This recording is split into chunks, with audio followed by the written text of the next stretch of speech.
Ditonton ya hingga selesai. Jangan lupa subscribe. Gratis. Anda bisa terus termotivasi dan sehat selamanya. Amin.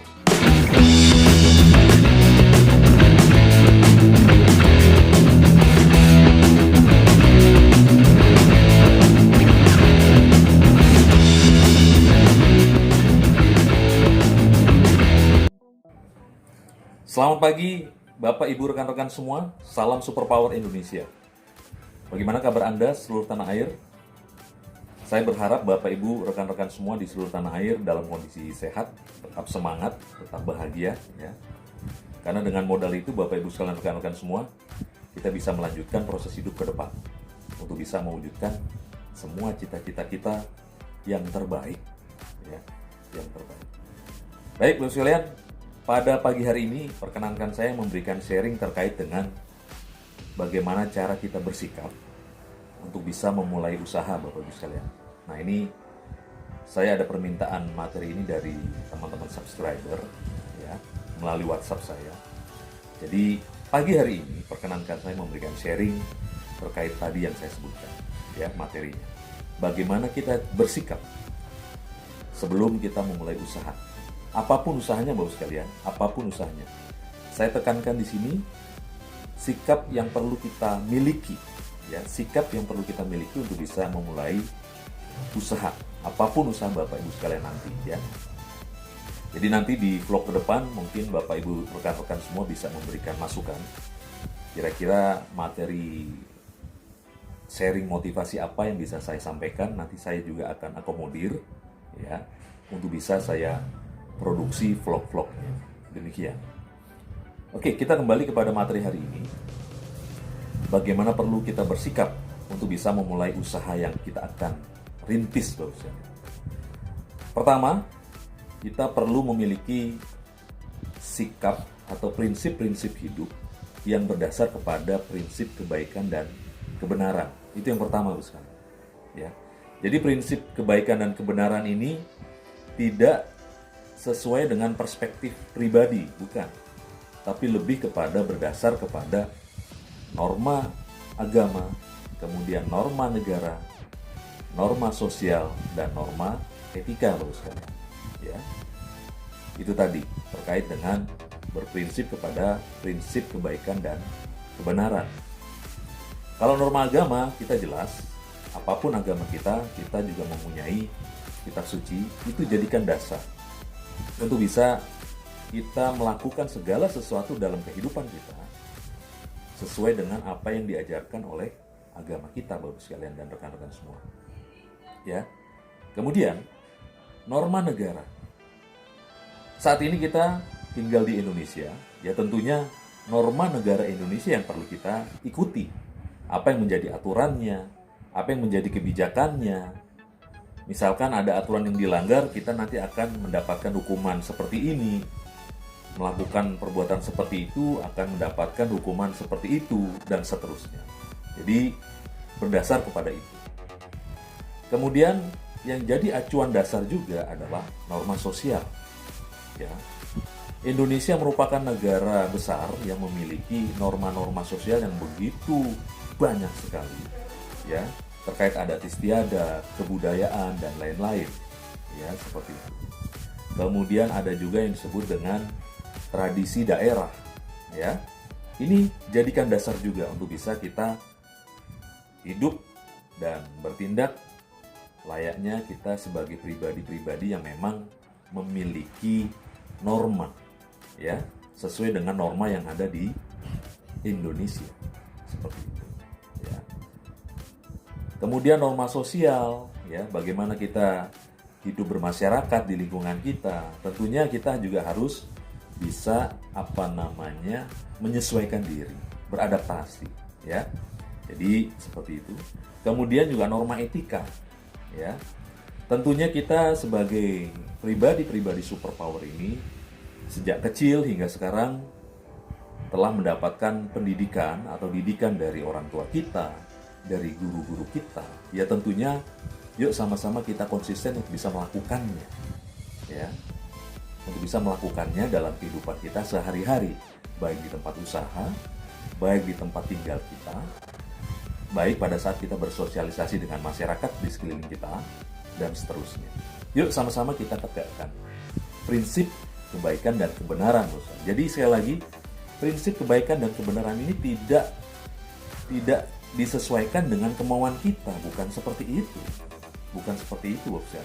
Kalau kita nanti dasarkan prinsip kebaikan dan kebenaran itu sesuai keinginan kita, tentunya kita akan bersifat egois dengan orang lain. Ya. Jadi yang kita gunakan adalah prinsip kebaikan dan kebenaran itu yang berdasar kepada norma negara. Saya ulangi, berdasar kepada norma agama, norma negara, norma sosial, dan norma etika yang berlaku di negara kita, yaitu Indonesia. Ini yang pertama, sekalian. Yang kedua, kita perlu memiliki integritas. Ya. Integritas ini merupakan sebuah modal yang pribadi superpower Indonesia harus miliki. Ya. Integritas yaitu pembicaraan atau perkataan itu sesuai dengan perbuatan. Ya. Atau kita sedang diawasi atau sedang tidak diawasi, perbuatan kita selalu benar dan baik. Jadi, misalkan kalau kita seorang kita sedang mengendarai kendaraan di suatu jalan, ya, di sebuah kota misalkan, entah itu ada polisi atau tidak, ya kita memiliki integritas. Jadi tidak perlu diawasi, kita selalu mematuhi rambu-rambu lalu lintas seperti itu. Jadi integritas itu adalah baik diawasi atau tidak, kita melakukan hal-hal yang baik dan benar. Ya, atau pemikiran kita sejalan dengan perkataan kita. Apa yang kita pikirkan sesuai dengan apa yang kita lakukan, seperti itu. Itu yang berintegritas. Ya. Tentunya Bapak sekalian, kalau kita kaitkan dengan tema di pagi hari ini, yaitu bagaimana kita bersikap untuk bisa memulai usaha, integritas ini adalah yang berkaitannya dengan usaha, Bapak sekalian. Ya, yang berkaitan dengan usaha. Nah, yuk sama-sama kita miliki integritas. Nanti secara teknis akan saya jabarkan di depan, ya, terkait dengan bagaimana kita caranya bersikap sebelum kita memulai usaha. Ini penting sekali kita miliki, karena pada saat nanti kita sudah menjalankan usaha kita, mengelola usaha kita, tentunya dengan sikap-sikap ini bisa memberikan Bapak Ibu sekalian serta rekan-rekan semua proses usaha yang baik, yang bisa menghasilkan keuntungan dan kesuksesan buat kita, seperti itu. Jadi ini perlu dicamkan baik-baik, sekalian. Ya. Yang ketiga adalah sebagai pribadi superpower, sebelum kita memulai usaha, kita perlu punya sikap, yaitu pelayanan prima, Bapak Ibu sekalian, rekan-rekan semua. Pelayanan prima ini yang paling penting, ya. Filosofi dari pelayanan prima adalah kita ingin bahagia. Saya ulangi, jika kita ingin bahagia, kita harus buat orang lain bahagia dulu. Itu prinsip pelayanan prima, Bapak sekalian. Ya. Jadi kalau kita ingin bahagia, kita buat orang lain bahagia terlebih dahulu. Dengan cara apa? Ya tentunya kalau dengan kaitan dalam bisnis, pelayanan prima itu adalah kita menempatkan diri kita sebagai seorang pelayan atau sebagai orang yang melayani. Ya, kalau tidak bisa menjadi pelayan, ya kita upayakan diri kita bisa menjadi orang yang memiliki sikap melayani. Melayani, ya Bu sekalian, ya. Melayani. Nah, apa yang bisa kita lakukan yang terbaik untuk customer kita? Ya, lakukanlah yang terbaik. Jadi begini, Bapak sekalian, lakukan yang terbaik itu bukan berarti tidak ada kita menemui kondisi yang tidak baik kita pernah lakukan. Atau misalkan dalam kita berproses menjalankan usaha, tentunya tidak semua berjalan dengan mulus, ya kan? Tidak semua berjalan dengan mulus. Suatu saat pasti ada kejadian-kejadian membuat customer kita kecewa. Ya mungkin ulah diri kita yang tidak sengaja tentunya, atau mungkin ulah tim kita yang membuat customer itu kecewa. Ya. sebisa mungkin kita upayakan agar customer kita tidak kecewa dengan kita. Ya, kita upayakan dulu. Mengenai hasil nanti kalau ada kejadian membuat customer kita kecewa, ya kita perbaiki. Kita perbaiki gitu ya. Nah, seperti itu bos sekalian. Jadi, sebelum kita memulai usaha, kita harus memiliki sikap prinsip hidup yang baik dan benar. Ya. Kemudian kita harus memiliki integritas. Ya. Kemudian kita juga memiliki komitmen bagaimana kita menetapi pelayanan kita yang terbaik, ya. Kemudian kita juga harus memiliki sikap pelayanan prima. Bagaimana sih kita harus memberikan kepada customer itu pelayanan-pelayanan yang prima sekali.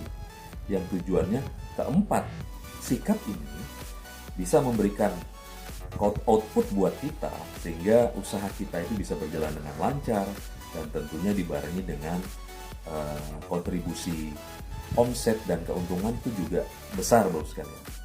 Demikian 4 sikap sebelum kita memulai usaha yang harus kita camkan dan kemudian kita lakukan tindakannya di saat kita mulai usaha dan seterusnya juga usaha sedang berjalan.